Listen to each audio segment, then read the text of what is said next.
Olá, meus irmãos e irmãs de Ideal Espírita, vocês amigos e amigas que nos acompanham aqui na página Estação da Luz Espírita, muitíssimo obrigado mesmo pela sua companhia. A nossa página Estação da Luz Espírita não tem fins lucrativos, o objetivo é a divulgação da doutrina espírita. E é por isso que nós reunimos aqui esta sede de matérias espíritas para que possa atender às suas necessidades, estudo, lazer, pesquisa. Você encontra aqui na nossa página Estação da Luz Espírita os livros da codificação, obras suplementares, entrevistas, palestras e os programas da Web Rádio Estação da Luz de Natal e Web Rádio Cristo Consolador de São Paulo. Ou seja, um acervo que atenda às suas necessidades, sem fins lucrativos. O objetivo é a divulgação da doutrina espírita. E agora eu convido você para nos acompanhar na reprodução de mais esse trabalho imperdível. Muito obrigado mesmo pela sua companhia e vamos juntos!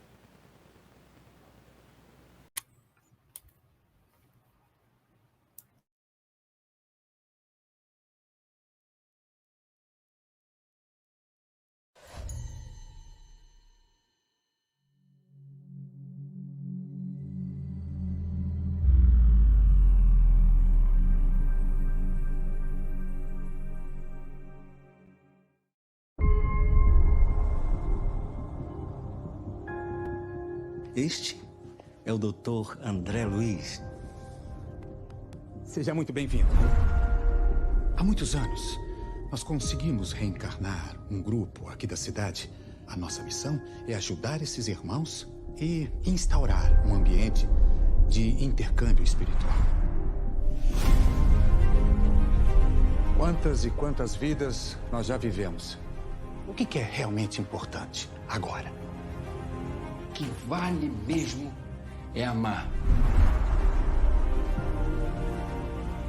Cadê o amar, amar, amar? Nada mais importa. Fato é que a próxima vida é sempre a mais importante de toda a nossa história. Rapaz, eu vou te fazer um médium dos bons. É assim que se demonstra o verdadeiro valor da fé. Essa mulher embora, manda. Contenham-se, senhores. Estamos falando de uma mulher grávida. Você tem tudo a ver com a morte dele. Você tem tudo a ver com a minha morte. Sou o seu anjo da guarda.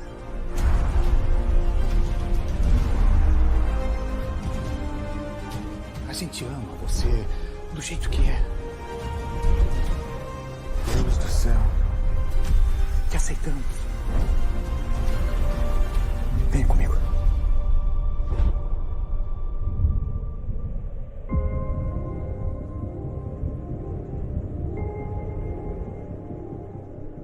Alguma dúvida? Tô mais do que pronto, mensageiro.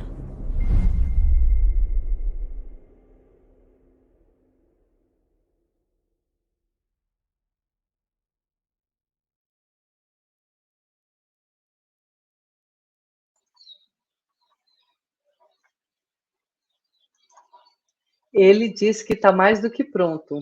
E a gente? Essa é a pergunta que não quer calar e que eu faço para todos vocês que estão acompanhando aqui a gente na Web Rádio Estação da Luz. Hoje é a leitura do livro Paulo e Estevão, num programa que nós chamamos Paulo e Nós. Por quê? Porque é Paulo, tem Estevão também na história, gente, mas a gente está trazendo os ensinamentos que Paulo teve durante a encarnação dele para o nosso dia a dia, para a gente ver o que a gente consegue fazer de melhor dentro daquilo que nós somos, para conseguirmos também dar esse passo rumo aos mundos felizes, a eternidade infinita de felicidades. Esse é o objetivo desse programa, que eu trago aqui com muito orgulho pessoas queridas para participar dessa leitura do livro. Uma delas é a Sônia. Oi, Sônia. Olá, bom dia, boa tarde ou boa noite, conforme a hora a que forem ver. Olá, querida Eurídice, olá, querida Cássia. Que bom que estamos aqui novamente para podermos versar sobre este livro, ler, aprofundar, conversar e também trazer para as nossas vidas, para o nosso dia-a-dia, daí o Paulo e Nós, como é eu que falo muitas vezes, porque na realidade, se nós analisarmos as várias personagens do livro, nós conseguimos ver o quanto ainda estamos próximos de algumas delas enquanto nós queremos vir a estar próximas de outras que já estão um pouquinho mais à frente do que nós, mas que são um estímulo para nós, porque significa que é possível lá chegar. E, então, sejam muito bem-vindos e já sabem, qualquer pergunta que tenham, por favor, coloquem, nós estamos à disposição. E qualquer comentário, qualquer informação diferente, porque isto é um estudo, estamos todos em aprendizado. Muito bem. E a outra pessoa que a gente convida para poder estar aqui com a gente neste estudo é ninguém menos do que a nossa querida Kátia Bueloni. Oi, Kátia. Olá. Isso hoje, né, Kátia? Oi, pessoal. Oi, queridas amigas. A gente está aqui hoje com muita alegria. Eu agradeço muito o convite e que a gente possa ter uma tarde, uma noite abençoada no nosso estudo. Bem-vinda. Obrigada, Kátia. Bem-vinda você também aqui com a gente. A Kátia já faz parte da família Paulo. Assim, é Paulo em tudo, porque a Kátia está com a gente aqui na leitura do livro Paulo Estevão, aqui no programa Paulo e Nós, e também está conosco, aliás, na verdade, a gente que está com ela, né? No estudo das epístolas, né, Kátia? Sim, sim. A Kátia e mais um time. O time é... Diga para a gente quem é o time, Kátia, das epístolas. Sandra Boari, Heloísa Assunção e Sonja Lobo e eu. Yes, vocês muito duas, bem. né? Porque o programa não estaria no ar se não fossem vocês duas.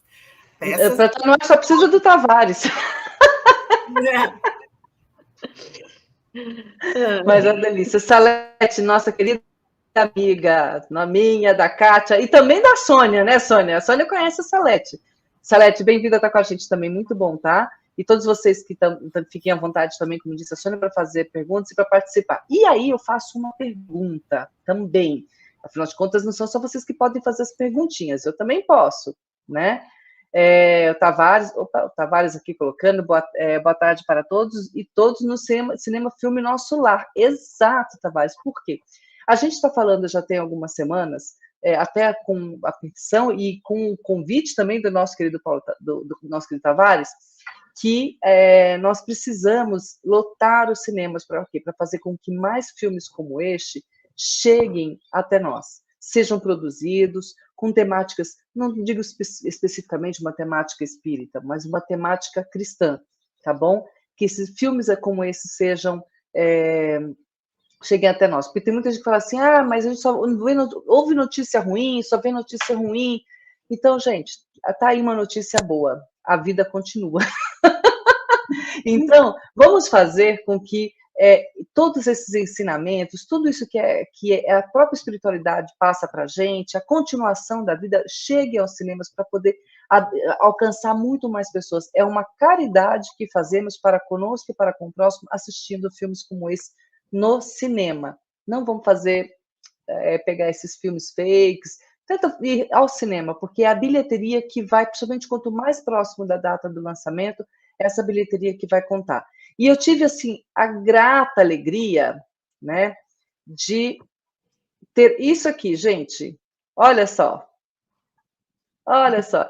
Esse aqui é o time que foi assistir foi assistir Os Mensageiros, Nosso Lar 2. Aqui a gente tem a nossa querida Sandra Boari, temos a Sonja Lobo, a Kátia, e em pensamento a gente estava com a Heloísa e com a Sônia.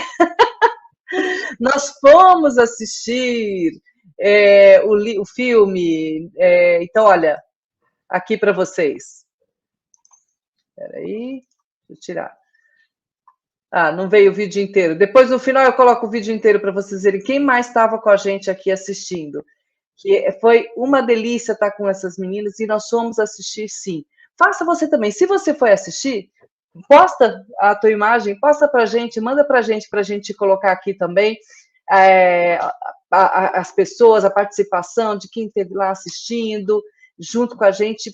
E posta o seu comentário, o que você aprendeu, né? Para quem não leu livros Mensageiros, o que você aprendeu nesse filme, que mensagem que ele trouxe. Posta para a gente aqui, vai ser bem gostoso a gente ouvir o que você tem para dizer também para a gente desse filme, tá bom? E agora, pode falar, Sônia.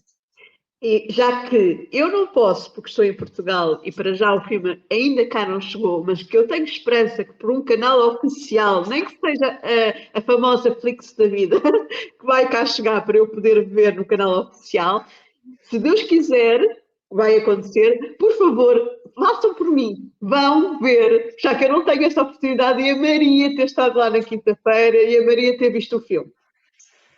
Muito bom, viu, Sônia? Aqui é a Salete, ó, precisamos divulgar o filme para que ele possa chegar aos outros em outros países. Claro, inclusive Portugal. A Sônia tá doida para ver o filme, Salete.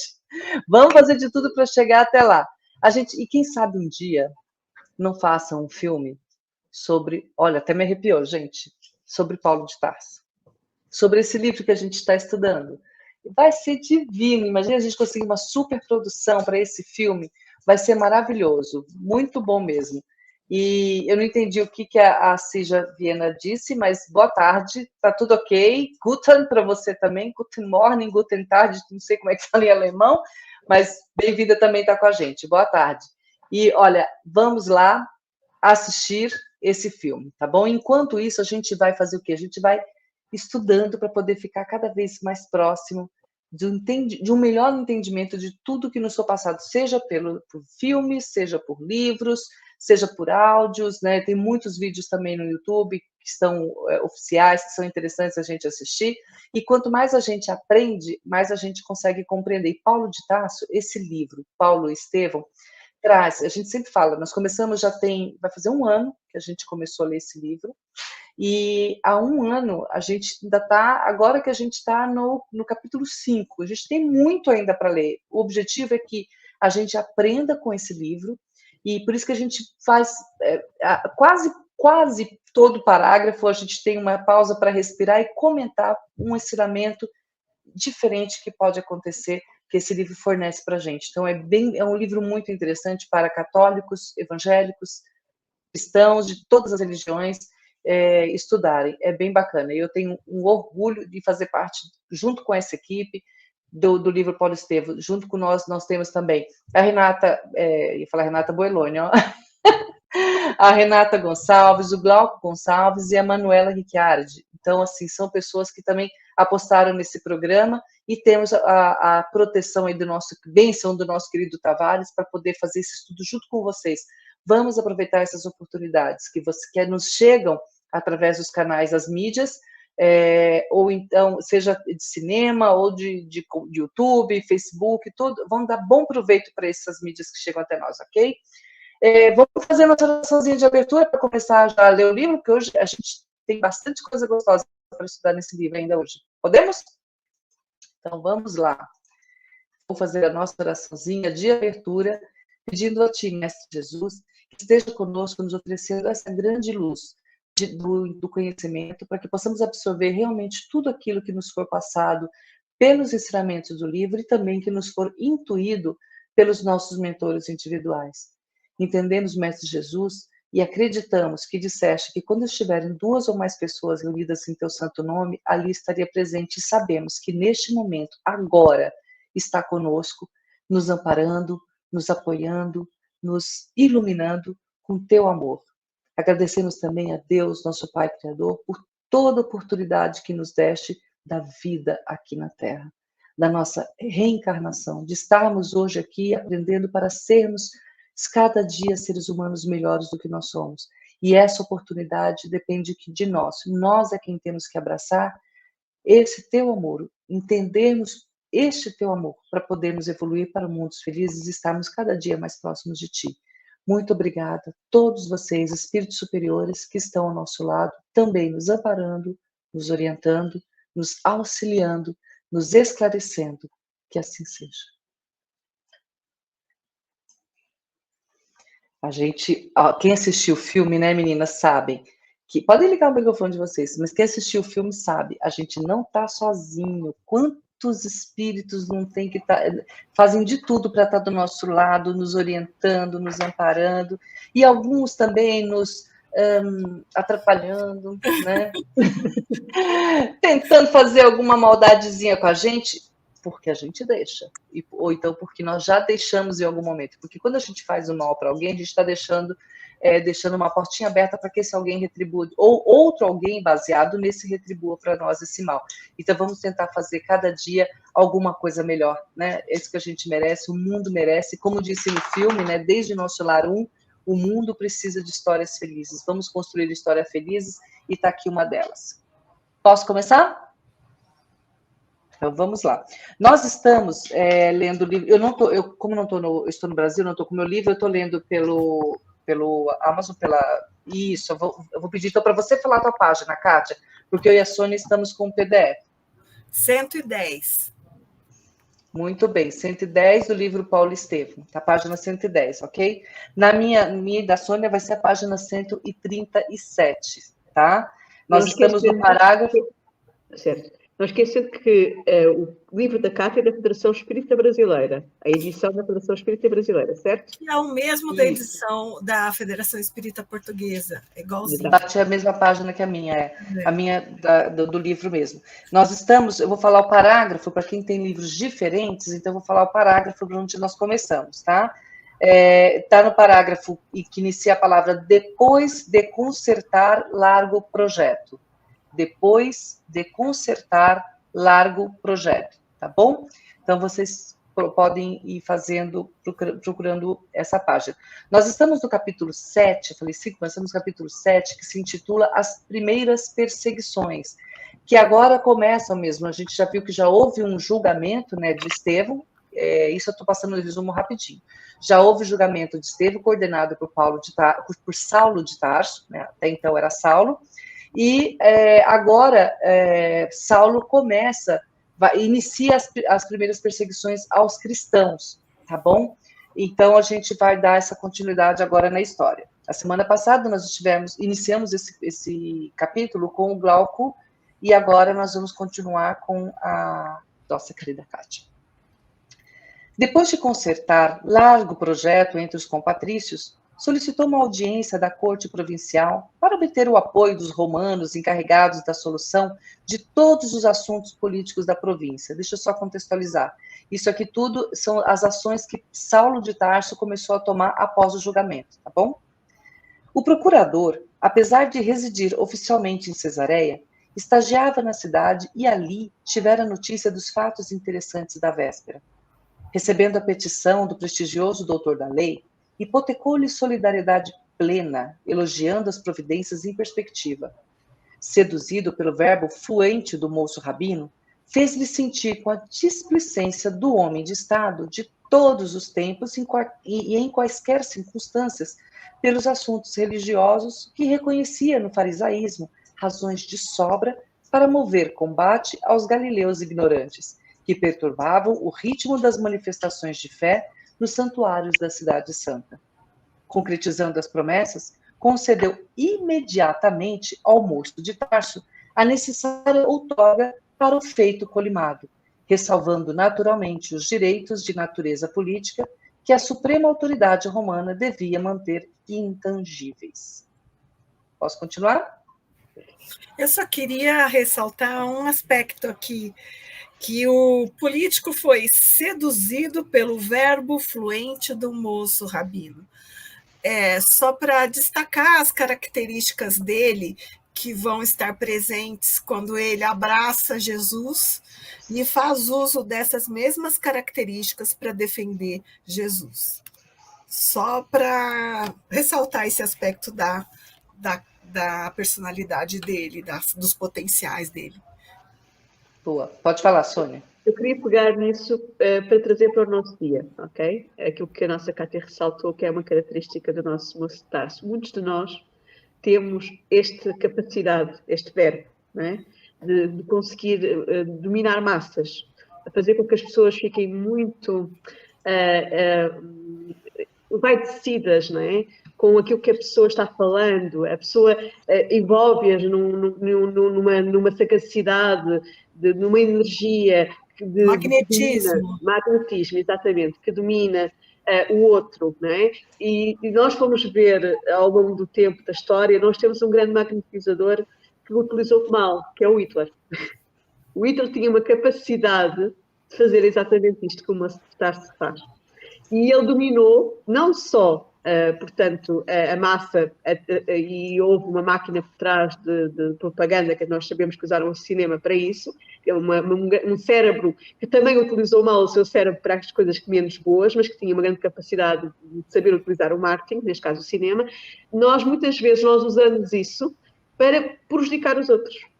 E muitas vezes nós vimos nas grandes tribunas, não só na política, que eu dei aqui o exemplo de política, não só na política, mas também nas tribunas religiosas, pessoas que têm esta capacidade, que têm muito conhecimento intelectual, que têm uma capacidade até de muitas vezes enumerar livros e pactos e etc. Mas quando nós terminamos de ouvir uma palestra, o sumo que se tira dessa palestra não tem nada. Ou seja, não há lá nada que nos motive à modificação, à transformação. Há sim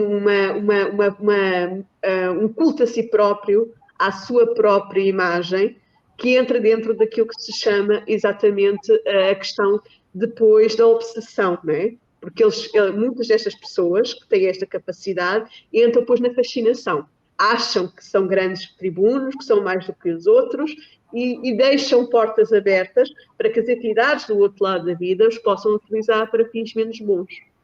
O caso que aconteceu com Hitler, que deu a abertura para isso. Então nós precisamos muitas vezes compreender que nós trazemos estas capacidades, todos sem exceção.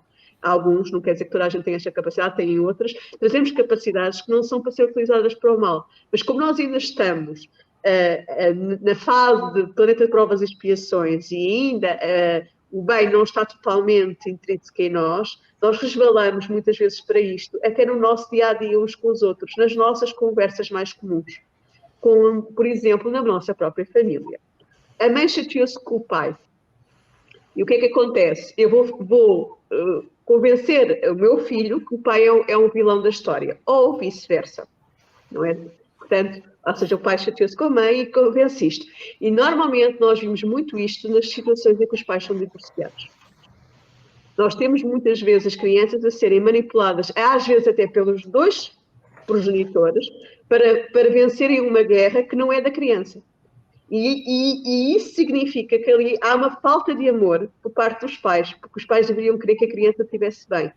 Mas como estão embrenhados nas suas guerras pessoais, um para com o outro, esquecem que estão magoando um ser que eles deviam proteger, cuidar e ensinar a amar como deve ser. E eu peço desculpa estar a ser assim tão direta, mas na realidade é isto que acontece. Mas também há bons exemplos. Há exemplos de pais que não fazem isto, que conseguem chegar a um acordo entre si, apesar de já não poderem viver juntos, mas de forma a proteger a criança, e nenhum deles fala mal um do outro, pelo contrário. E isto, se nós quisermos, é possível. Se nós quisermos, podemos enterrar os machados de guerra que criamos dentro das nossas próprias famílias. Muitas vezes a sogra com a nora, o genro com o sogro, e assim sucessivamente. Nós vamos criando ali umas artimanhas para o meu filho ficar do meu lado, ou para o meu marido ficar do meu lado. Somos todos família espiritual. Somos todos filhos do mesmo pai. Somos todos família. Não faz sentido nós estarmos ali em guerras pessoais. E no dia em que nós conseguimos compreender isto, que é o que vai acabar por acontecer com o nosso querido Saulo de Tarso mais à frente, graças a Deus, isto não é nenhum spoiler, todos nós sabemos que ele vai fazer uma transformação. Quando ele compreende que somos todos família, que somos todos um povo único, né?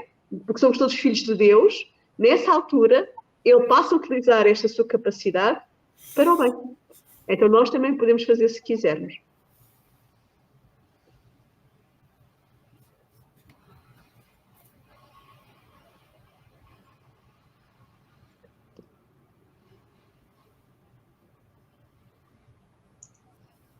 Não estava conseguindo tirar o mudo, consegui. Olá, Vanderly, boa tarde também. Eu queria até fazer uma pergunta, que eu estou vendo a Cija Viena, é de um centro espírita. Depois, se puder dizer qual é o teu nome, escreve para a gente o nome do centro que é de Viena, e o teu nome também, tá bom? Se quiser, claro. Então, vamos lá, vamos continuar a nossa leitura. Entretanto, bastava ao novel rabino a adesão dos poderes públicos aos projetos aventados. Animado em seus propósitos pela quase geral aprovação do seu plano, olha só, né? Saulo começou a coordenar as primeiras diligências por desvendar as atividades do caminho em suas mínimas modalidades. Obcecado pela ideia da desforra pública, idealizava quadros sinistros na mente superexcitada. Tão logo fosse possível, prenderia todos os implicados. O evangelho, aos seus olhos, dissimulava sedição iminente. Apresentaria os conceitos oratórios de Estevão como senha da bandeira revolucionária, de maneira a despertar a repulsa dos companheiros menos vigilantes, habituados a pactuar com o mal, a pretexto de acomodatícia tolerância. Combinaria os textos da lei de Moisés e dos escritos sagrados para justificar que se deveria conduzir os desertores dos princípios da raça até a morte. Tudo faria por conduzir Simão...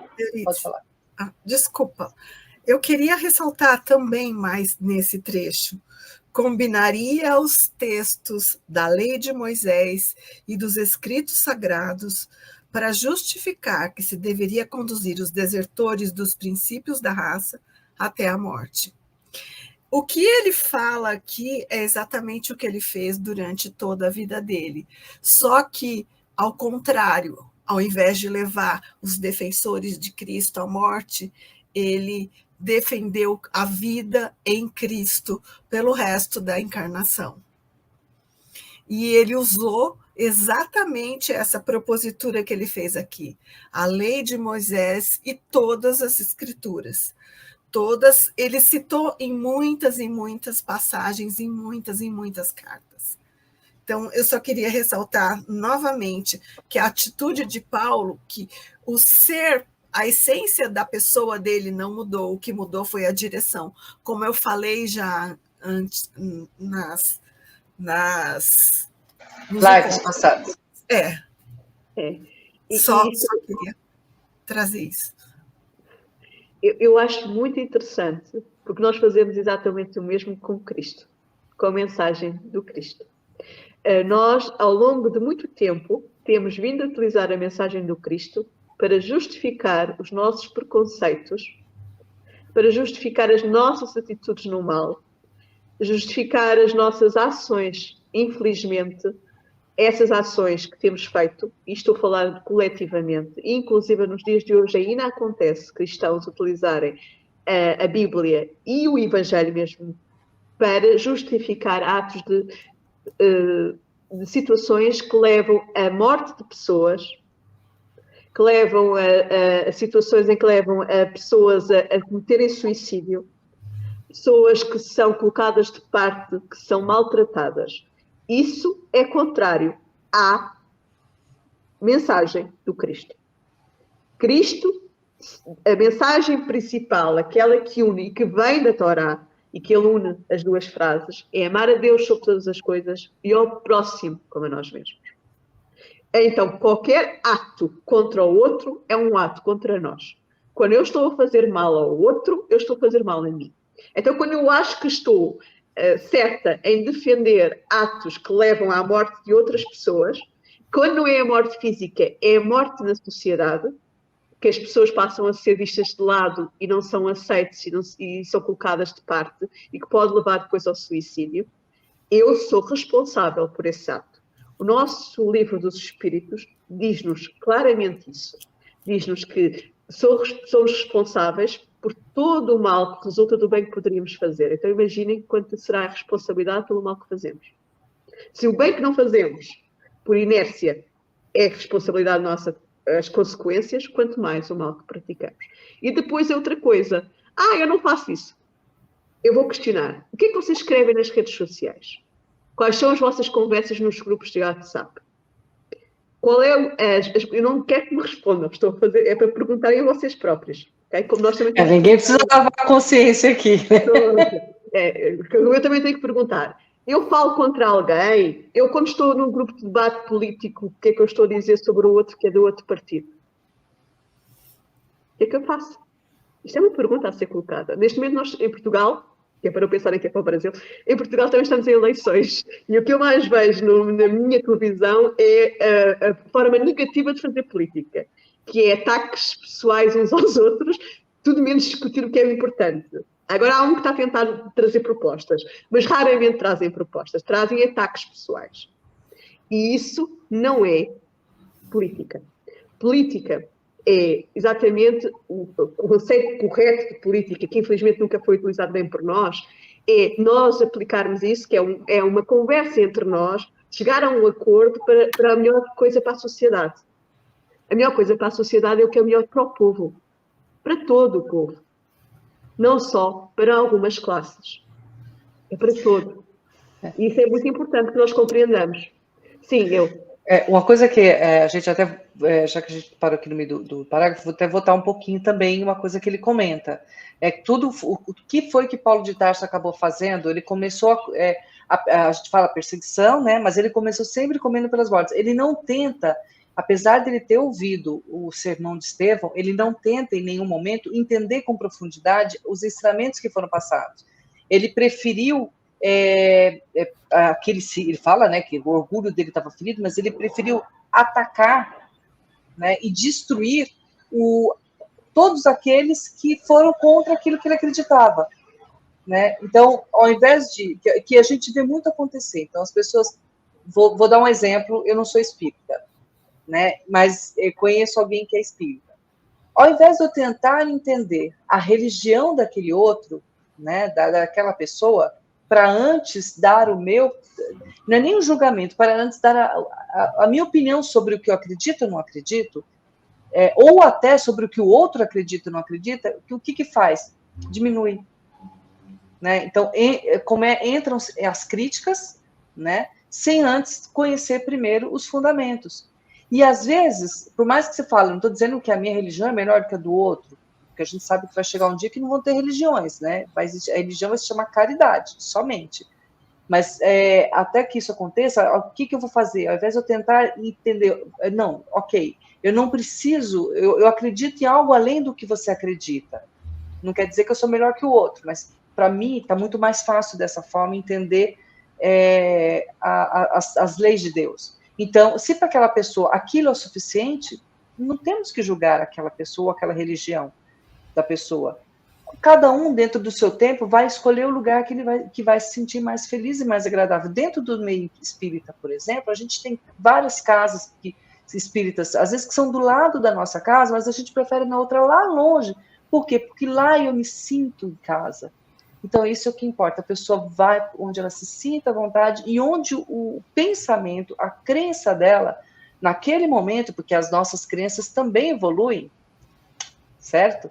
Então, onde o pensamento e a crença dela vai fazer com que ela se sinta confortável, que ela absorva ensinamentos, né? Não adianta eu dizer para a pessoa, resolve o teorema de Pitágoras, a pessoa não sabe nenhum mais um, né? Então, não adianta isso, a gente precisa, é o que eu estou falando, estou dizendo que a minha religião é melhor que a de ninguém, não estou querendo, seria muito presunção da minha parte, tá? Apesar de eu me sentir muito bem onde eu estou, mas a gente tem que respeitar a religião do outro, não porque, nem porque sim, mas porque cada um tem o seu momento. E ali, no caso de Paulo, qual era o ensinamento? O que o Paulo aprendeu? Tudo aquilo, ele estava indo de acordo com as próprias leis mosaicas, né? Aquilo em que ele acreditava. Era o máximo que ele tinha ali naquele momento. Claro que também ele tinha o quê? O orgulho, né? E esse orgulho dele fez com que a vaidade falasse mais alto e se sentiu ofendido diante de alguém que explicou algo que ele não era capaz de entender. E a gente também faz isso. Eu não entendo, meu orgulho, então, o senhor está errado, eu não entendo, então não existe. Não dá. Você está falando em vida após a morte? Quem vai provar? Você quer morrer para depois saber? Entendeu? Tá bom, depois você fica sabendo. Eu não preciso te provar nada. Pode falar. Eu vou voltar um pouquinho atrás. Respeitar, tem que ser respeitar tudo. Ou seja, religião, política, a vida da própria pessoa, as decisões da própria pessoa. A única pessoa que tem direito a apontar o dedo é a nossa consciência. Porque nem Deus faz isso. Porque as leis são gravadas na nossa consciência e nós automaticamente reagimos de acordo com as leis que são soberanamente justas e boas. Porque Deus já criou tudo perfeito. Ele é perfeito, é a perfeição máxima. Perfeito só o Pai é, diz-nos Jesus. Então nós precisamos de compreender outra coisa muito mais ainda, tendo em conta. é que temos duas personagens aqui. Temos Estevão e temos, exatamente, Paulo de Tarso. Paulo de Tarso usar, sim, ainda não está como Paulo, está como Saulo. E o que nós aqui temos é o nosso amigo Saulo a usar a mesma lei, porque o nosso querido Estevão, se nós formos ver o seu discurso, ele usa a lei mosaica. Também a mesma lei que ele estudou. Ou seja, os dois estão a usar a mesma lei, têm os mesmos conhecimentos, mas como o foco de um é o orgulho, o foco do outro é a humildade e o amor, a forma como eles encaram essa lei é diferente. Então é o que eu estava a dar exemplo há bocado, não é? Muitas vezes, na própria política, é utilizada a religião para tentar convencer as pessoas a ir por determinado caminho. E as pessoas vão de forma cega, muitas vezes, sem passar ao crivo da razão, quais são as propostas que aquelas pessoas que estão a tentar ir para um determinado cargo político fazem. Eu estou a trazer política porque ela é importante para nós. Porque nós misturamos a política e a religião ao longo de muito tempo. Se olharmos para a história da humanidade e vamos para a história da Europa, que é uma das mais antigas, né? Eu me pegar também em outras histórias, mas esta é da Europa. Se nós formos analisar, a Igreja andou a par com a parte política e normalmente quando isto acontece, andam lado a lado, deu origem a muitas dores, nomeadamente às cruzadas e nomeadamente à Inquisição. Então, nós precisamos de compreender porque que eu trouxe a política há pouco. Porque nós tornamos-nos tão cegos perante aquilo que a Deus disse. Eu acho que é assim, então as outras pessoas têm que estar. Então, como o outro não acha, eu vou querer impor ao outro e muitas vezes faço-se de uma forma violenta e destrutiva. E neste caso aqui o nosso querido Saulo de Tarso quer levar as pessoas à morte. E então nós precisamos, porquê? Porque ele acha que elas está referido no seu orgulho e acha que aquilo pode ser prejudicial para aquilo que ele acredita. E nós precisamos compreender que não é compatível com a lei divina, em momento algum, matar alguém, ferir alguém. Só para compreender porque há pouco trouxe as duas vertentes, está bem? Porque é eu que voltou com a parte religiosa, que faz todo o sentido. Portanto, nós andamos, infelizmente, misturamos muitas nossas coisas, de forma a que, inclusive, usamos a religião para a política e para fazer coisas menos boas no sentido, dando o exemplo das cruzadas e da Inquisição. Ou transformamos a religião em política. Fala alguma coisa, Kátia? Posso seguir? Pode seguir. Tá. Tudo faria para conduzir Simão Pedro ao calabouço. Em sua opinião, devia ser ele o autor intelectual da trama sutil que se vinha formando por causa da memória de um simples carpinteiro. No arrebatamento das ideias precipitadas, chegava a concluir que ninguém seria poupado nas suas decisões irrevogáveis. Nesse dia, singularizado pela visita às autoridades em evidência, no intuito de atraí-las à sua causa, outros fatos surpreendentes vieram agravar as preocupações que o assoberbavam. Oséias, Marcos e Samuel Natan, dois compatriotas riquíssimos de Jerusalém, depois de ouvirem a defesa pessoal de Estevão no Sinédrio, impressionados com a eloquência e justeza dos conceitos do orador, distribuíram com os filhos a parte da herança cabível a cada um e doaram ao caminho o restante de seus haveres. Para isso, pouparam Simão Pedro, beijando-lhe as mãos calejadas no trabalho, depois de lhe ouvirem a palavra acerca de Jesus Cristo. A notícia ecoou nos círculos farisaicos com as características de verdadeiro escândalo. Saulo de Tarso teve conhecimento do fato no dia imediato, aferindo o abalo geral que a atitude de Estevão provocara. A defecção dos dois correligionários bandeando-se para os galileus causou-lhe profundo sentimento de revolta. Falava-se mais que Oséias e Samuel, entregando-se ao caminho a totalidade de seus bens, haviam declarado entre lágrimas que aceitavam o Cristo como o Messias prometido. Os comentários dos amigos a respeito instigavam-no às mais fortes represálias. Designado pelas caprichosas correntes populares como o mais jovem defensor da lei, sentia-se compelido cada vez mais a revelar o seu ascendente nesse posto que o considerava sagrado. Na defesa de seu mandato, por isso mesmo, desprezaria todas as considerações tendentes a infirmar-lhe o rigorismo, em que presumia um divino dever. Vamos parar aqui um bocadinho. Reparem uma coisa, eu não sei se vocês se recordam, não me lembro qual foi das nossas meninas que falou isso, há umas sessões atrás. Mas... Das nossas meninas é boa, a gente já está com a Kátia e a Renata aqui. Não foi o Gonçalo. Não foi o nosso menino. Portanto, como nós sabemos, elas disseram que havia pessoas na assistência que iam ser tocadas. Que estavam sendo tocadas. Aliás, na própria descrição do próprio Emmanuel fala disso, que havia pessoas que estavam atentas às palavras e que estavam, né? E isso foi frisado por uma das nossas meninas, que eu não me recordo qual delas, peço imensa desculpa. E só sei que não foi o Glauco. Pronto. E então, nessa perspectiva, é importante nós percebermos que sim, houve duas pessoas que foram profundamente tocadas e que já estavam disponíveis, tal como teve Estevão, para ouvir a mensagem do Cristo.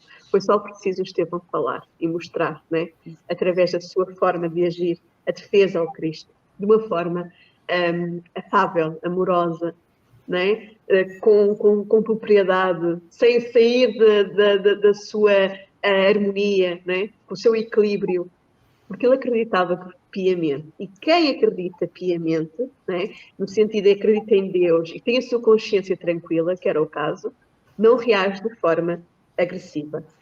Como o nosso querido Saulo de Tarso não se encontrava neste estágio, ele reagiu sim de forma agressiva, sempre. Aqui tem a revolta, né? Espera aí, mas ele conseguiu conquistar mais dois, né? Afinal, né, ainda é mais perigoso do que eu pensava. Na cabeça dele aquilo é um perigo, né? Porque está a perder pessoas que seguiam, né? Portanto, no fundo, mais uma vez, a forma como nós distorcemos as coisas. Nós não conseguimos analisar de um ponto de vista de fora. Nós estamos sempre a analisar de um ponto de vista estando dentro. E por isso, muitas das vezes, quando nós analisamos, não analisamos da melhor forma.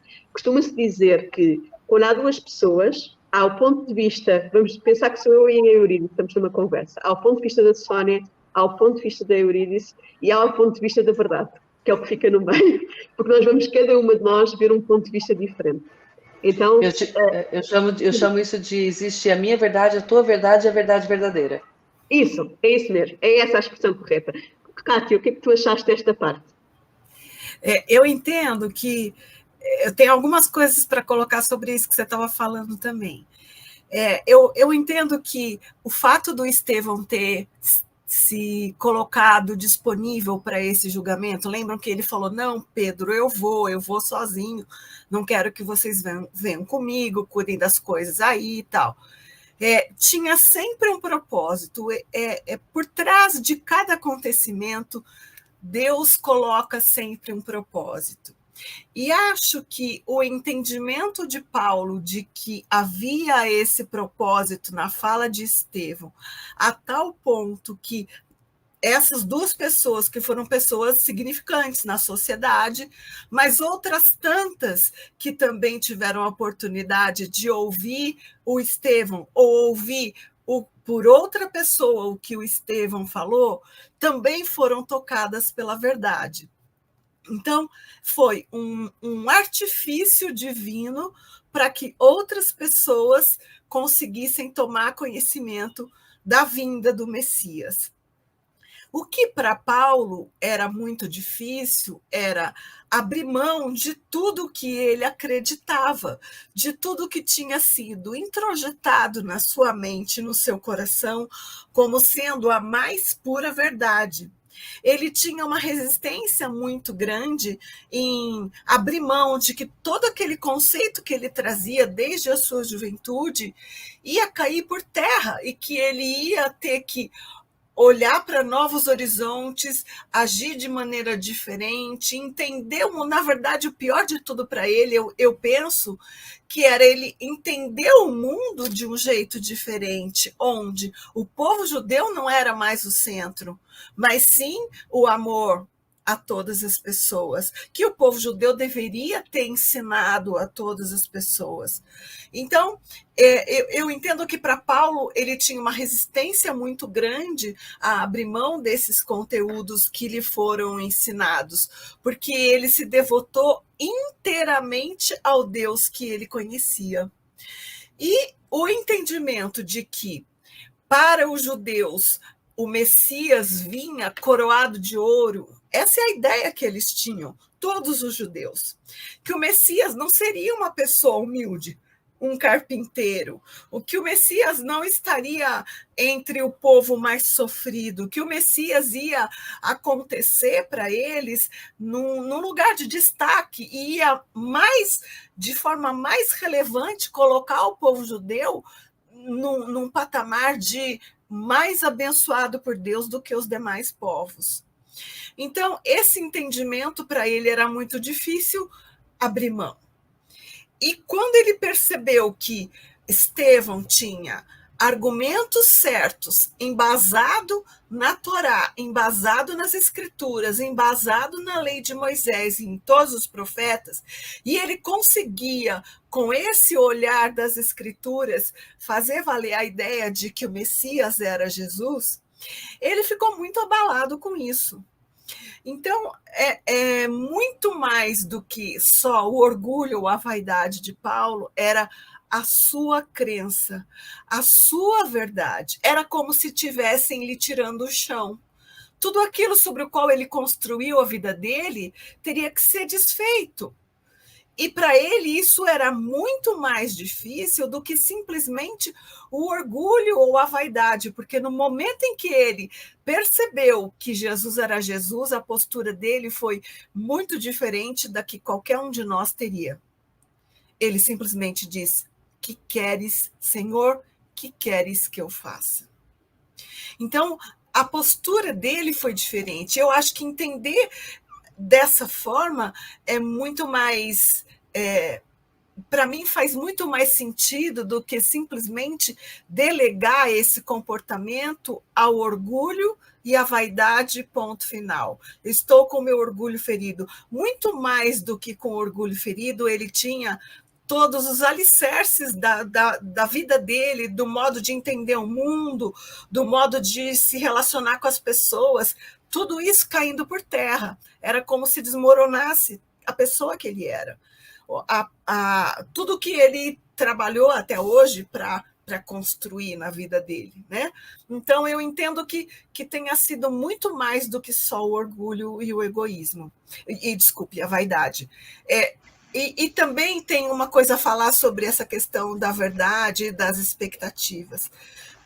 Hoje, eu estava assistindo uma aula da Lucilena Galvão, não sei se vocês já ouviram falar nela. É uma filósofa que trabalha com conceitos muito interessantes de entendimento da vida muito próximos da doutrina espírita. Às vezes eu até acho que ela é espírita, mas eu não sei. Eu também, ficando aqui na dúvida também. Eu não sei dizer isso, mas ela trouxe alguns conceitos que eu achei muito importantes, muito verdadeiros a respeito dessa questão da verdade.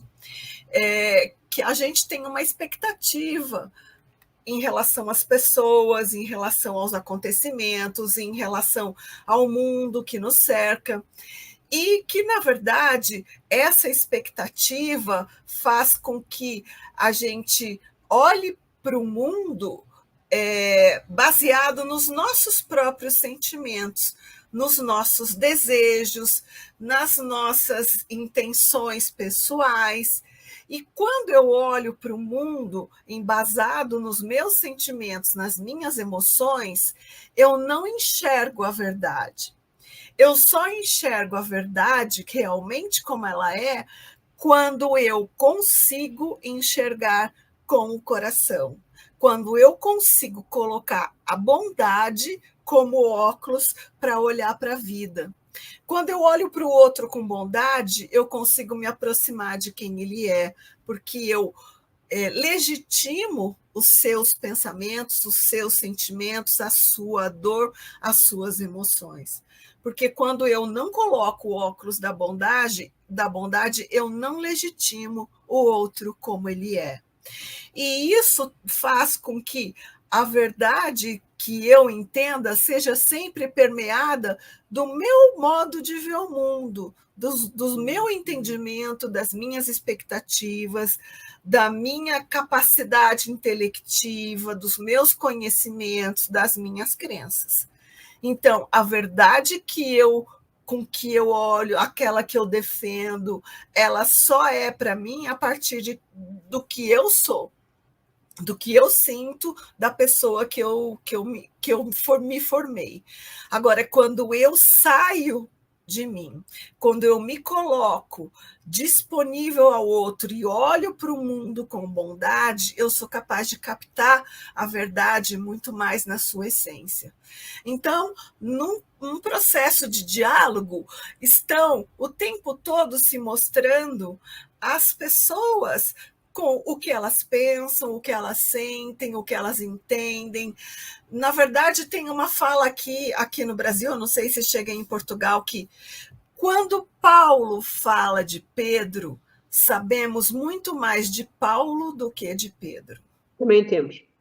Então assim, eu entendo que a verdade ela só está posta quando nós conseguimos sair da nossa individualidade e nos colocarmos no papel de homens no sentido genérico, o gênero humano. Nós só conseguimos transpor as nossas dificuldades, nossos dons, nossas expectativas, nossos desejos, quando nós nos transportamos para um entendimento do mundo que contemple todos os indivíduos, nos colocando na posição de homens como gênero humano, e não como RG, CPF, data de nascimento ou persona. Não sei se... Sim, faz sentido. E é muito importante aquilo que a nossa Kátia falou, porque nós fazemos muito isso, não é? Nós não queremos aceitar uma determinada situação que é melhor para nós, porque significa despirmos de tudo o que nós acreditámos até agora. Daí que aquela frase do nosso amigo filósofo, Sócrates, só sei que nada sei, é muito importante. Se nós aplicarmos esta frase, só sei que nada sei, ou seja, partimos do pressuposto que não sabemos nada e que tudo o que vier acrescenta, não no sentido de perder as bases, não é isso. É no sentido de dizer, ok, eu tenho esta situação, eu acho que é assim, mas espera, vem aqui uma coisa que até pode ser melhor, deixa-me lá ver se é, qual é o resultado final disto. Passar ao crivo da razão. O que é que eu vou beber daqui? Vou beber eu tornar a melhor pessoa? Se vou beber tornar a melhor pessoa, significa que é uma coisa boa para eu acrescentar à minha vida.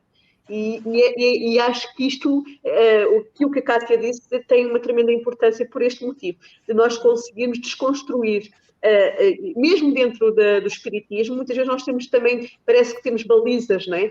E o que o nosso querido Kardec nos ensinou é que se houver alguma coisa que a própria ciência nos mostre que é contrária àquilo que foi-nos dito, nós devemos seguir a ciência. Então é uma fé raciocinada, não é uma fé cega. Então vamos lá. Pode continuar? Nós já temos 4 minutos. Eu acho que eu vou parar aqui, porque nós temos uma pergunta para responder, tá bom? Para tentarmos responder, na verdade. Essa pergunta foi passada na semana passada e a gente ficou em dúvida. E continuamos em dúvida da pergunta. Desculpa. Quem passou para a gente a pergunta... Espera só um segundinho. A gente pediu até para ela repetir, a Ismênia Alves, do alto da IP de Ribeirão Preto, São Paulo. Ismênia, a gente vai tentar responder dentro do que a gente conseguir entender da pergunta, tá? Então, eu acredito, fazendo um apanhado da pergunta dela, eu vou dizer, Ismênia, se não for, refaz a pergunta para a gente de novo, tá? Mas isso gerou, na dúvida, a gente até, acho que gerou uma outra pergunta, talvez, né, se é que não é essa que era a tua, mas que a gente vai fazer aqui para a Kátia, tá bom, Kátia?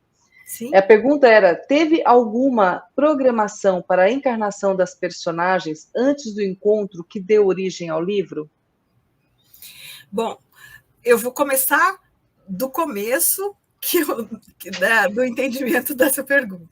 Eu não tenho conhecimento nenhum sobre algum tipo de encontro entre as personagens desse livro no plano astral para que desse origem a toda essa essa evolução dessa história contada aqui por Emmanuel. Não tenho conhecimento de nenhum encontro dessas personagens posteriormente a esses eventos todos, e não tenho conhecimento de nenhum tipo de programação encarnatória para se viver essa história, ou programação encarnatória posterior a essa história. Porque o que a gente sabe é que uma programação encarnatória, tornando mais geral o assunto, uma programação encarnatória não necessariamente vai se cumprir exatamente como foi proposto. Porque nós temos muitas situações quando a gente encarna que nos levam, nos puxam, como que nos tensionam para caminhos diferentes. A encarnação nos faz em contato com a matéria, e a matéria tem uma força muito grande a nos corromper as ideias, as programações espirituais, porque nós temos o esquecimento. Como esquecemos tudo daquilo que programamos na espiritualidade, a força da matéria, o magnetismo da matéria, muitas vezes consegue ser mais forte do que as lembranças ou as tendências espirituais que trazemos. E junto isso ao livre-arbítrio, nem sempre as programações são cumpridas como deveriam. Até porque nas programações nunca tem uma programação de uma pessoa sozinha. Vai uma pessoa sozinha fazer isso, aquilo outro. É sempre um grupo de pessoas que se compromete a várias situações. Quem assistiu o filme vai ver isso muito claramente, né? Então, muitas vezes, uma dessas pessoas resvala por outros canais. E aí a programação tem que ter plano B, plano C, plano D, não é? E aí os orientadores espirituais estão sempre apostos para fazer os rearranjos da nossa vida, igualzinho o GPS, né? Quando a gente pega a rua errada, ele fala recalculando e calcula outra rota, né? Então a gente vive Esse é meu anjo da guarda do meu lado. Euridice, recalculando.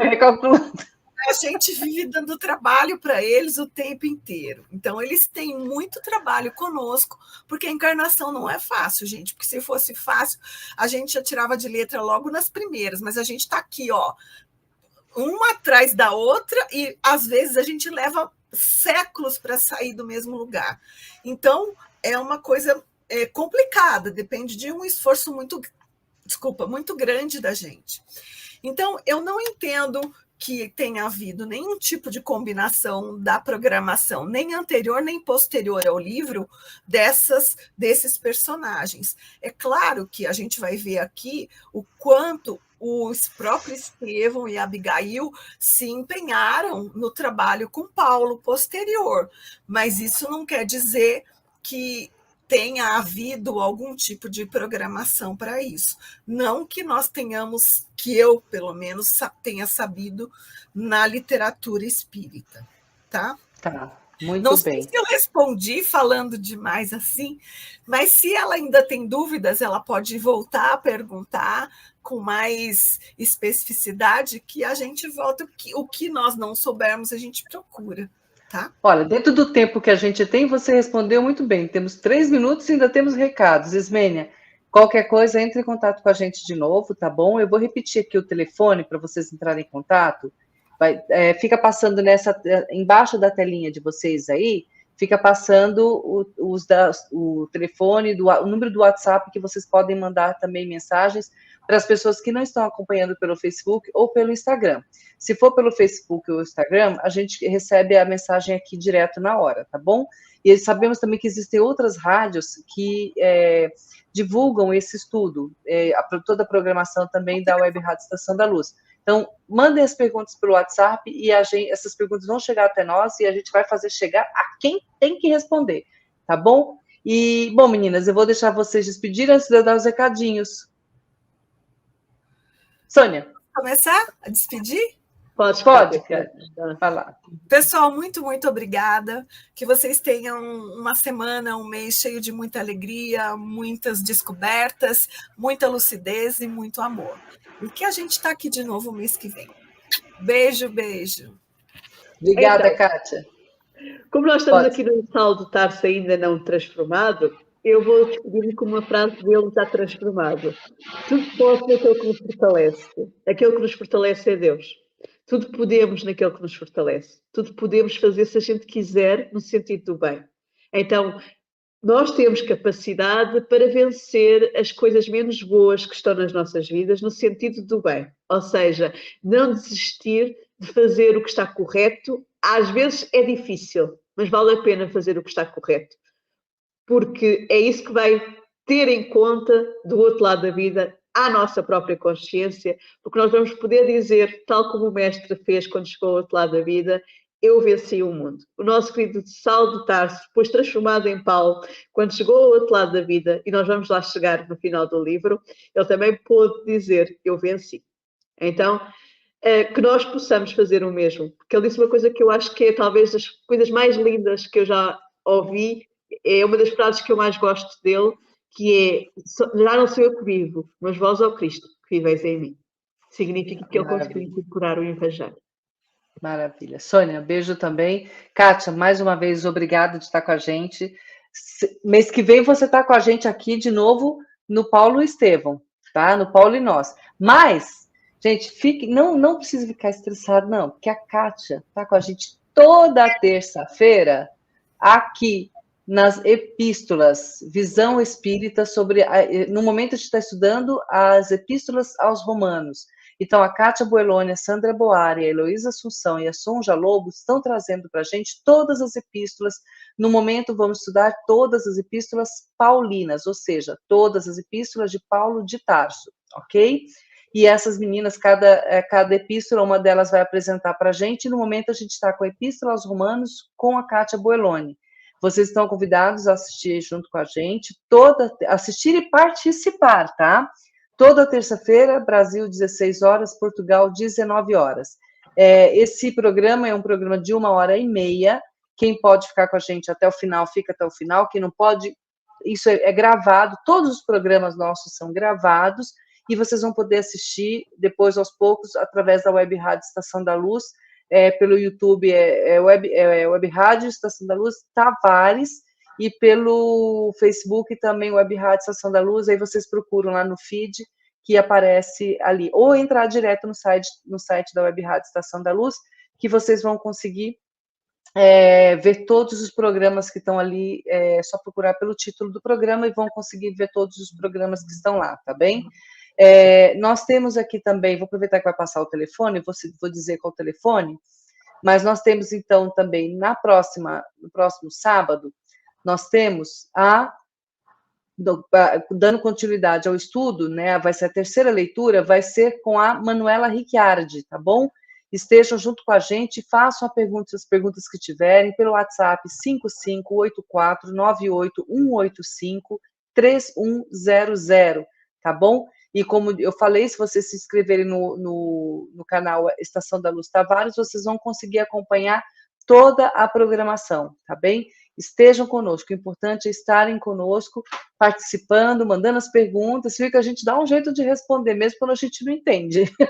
Se a gente não entender, no mínimo que vai acontecer é criar outra pergunta aqui também, aproveitar a oportunidade.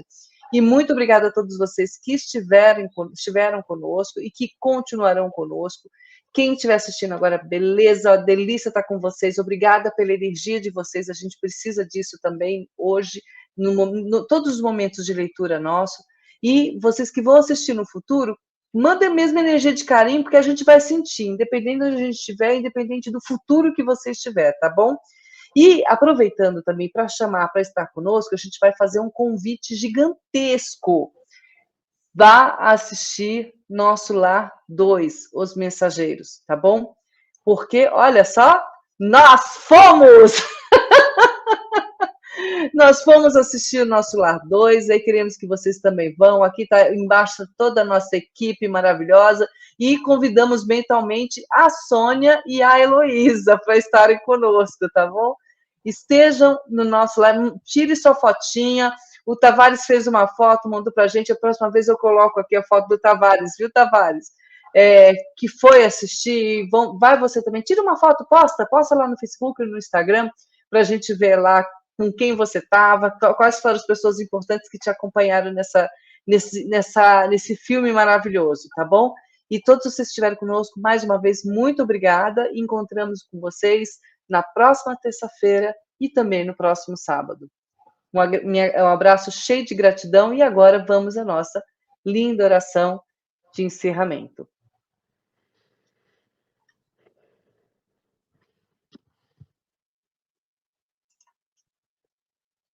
Senhor, muito obrigada por mais um dia de estudo e de aprendizado. Muito obrigada por mais um dia de vida, por mais um dia que pude compartilhar com os meus amigos a todos os vossos ensinamentos que foram passados através desta leitura e desse estudo. Obrigada, Mestre Jesus, por todas as pessoas que estiveram conosco e que estarão no futuro acompanhando este programa. Que vossa luz e vosso amor possa chegar para cada um desses corações. E através desses corações, que possa ser emanado teu amor também para todos aqueles que estiverem nos pensamentos desses nossos queridos irmãos. Que as energias de amor, de cura, de esperança, de alegria profunda possa chegar a cada um dos habitantes deste nosso lindo planeta. Mestre Jesus, e que essas energias, quando sentidas por cada um deles, verdadeiramente possa transmutar tudo que for de tristeza, que for negativo, de raiva, de rancor, dentro desses corações, que possa essas energias serem transformadas em energias de amor e esperança.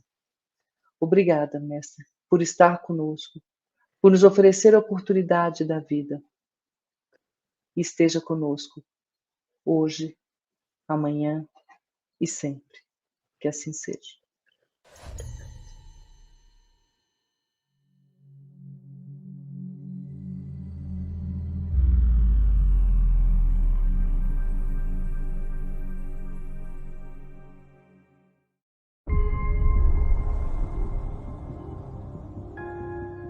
Este é o Dr. André Luiz. Seja muito bem-vindo. Há muitos anos, nós conseguimos reencarnar um grupo aqui da cidade. A nossa missão é ajudar esses irmãos e instaurar um ambiente de intercâmbio espiritual. Quantas e quantas vidas nós já vivemos? O que é realmente importante agora? O que vale mesmo é amar. Cadê o amar, amar, amar? Nada mais importa. Fato é que a próxima vida é sempre a mais importante de toda a nossa história. Rapaz, eu vou te fazer um médium dos bons. É assim que se demonstra o verdadeiro valor da fé. Essa mulher ir embora, Amanda. Contenham-se, senhores. Estamos falando de uma mulher grávida. Você tem tudo a ver com a morte dele. Você tem tudo a ver com a minha morte. Sou o seu anjo da guarda.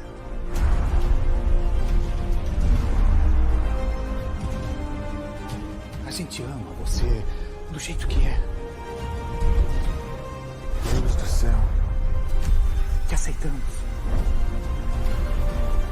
Vem comigo.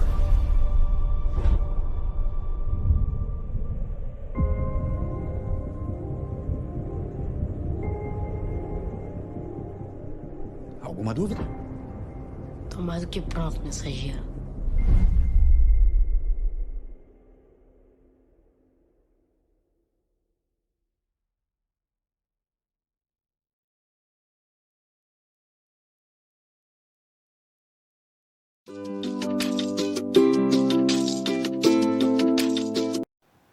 Chegamos ao final da nossa atividade. Muitíssimo obrigado mesmo pela sua companhia e espero você no próximo evento.